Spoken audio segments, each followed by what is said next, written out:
We're heading off to explore the Kamphaeng Phet Archaeological site today.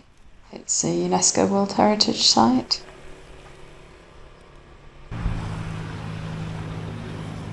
Crossing over the Ping River to the central area of Kamphaeng Phet. This is the bridge that you can see from our hotel room. The reason it's so hazy out today is apparently because there's a lot of forest fires happening in the north of the country. Apparently that's typical at this time of year. First stop, the bike shop as we're passing. Looks like they have the right size tyre for Ben's bike. It's great. There's two parts to the ruins, and the first part that we're going to have a look at is within the old city walls.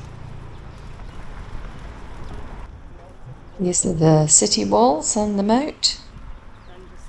The town actually takes its name from these walls because Kamphaeng Phet translates literally to Wall of Diamonds.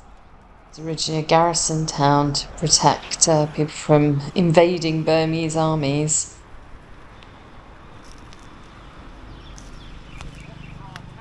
These are all Buddhist structures dating to around the 14th, 15th centuries.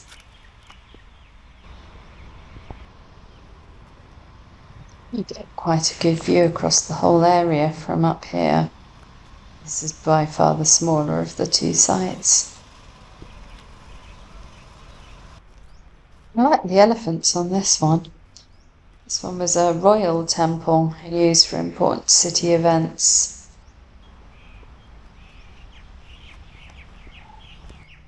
I like the Buddhas on this one too. This is called Wat Phra Non. I think monks would have lived in this one.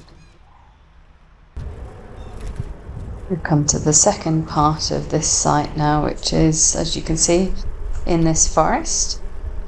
Monks living here were called Aranyavasi monks, which literally means living in forest hunts.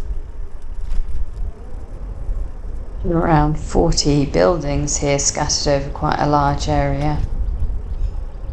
The zone that we're in now is where the monks used to live. So as well as their living quarters, we've seen quite a few wells, and there's shelters and things as well.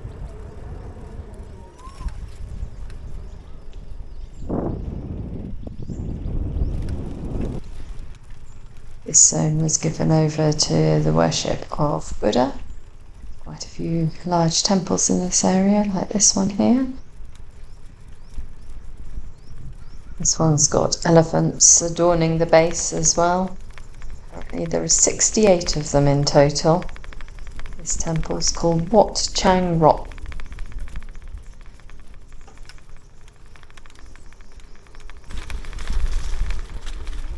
Really nice just cycling through this forested area actually. Just very tranquil, nice and cool with plenty of shade too.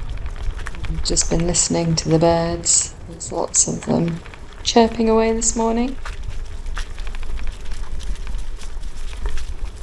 The temples here were all built from large blocks of laterite which were dug out from quarries nearby. Actually, they would have been covered with plaster. And they'd have had wooden roofs with tiles. Of course, the wood has long rotten away, and there's not been a lot of restoration done to these ones, I don't think. Lots of the smaller statues and other artefacts like ceramic pots and whatnot are all in the local museum here. We're heading back to the hotel now, but that was really interesting. This whole area from as far south as Ayutthaya, which we visited a couple of weeks ago, all the way up through northern Thailand, got a really long history of settlement from several thousand years BC through this period that we've been looking at and all these temples. And as we saw a couple of days ago, they're just scattered right across this whole area. The river system around here was just such an important transport link. It's all really interesting. Back in the same restaurant again, the second night in a row. Cheers. Different seat this time though. We can look down on the river from on high. Anyway, cheers, cheers, cheers.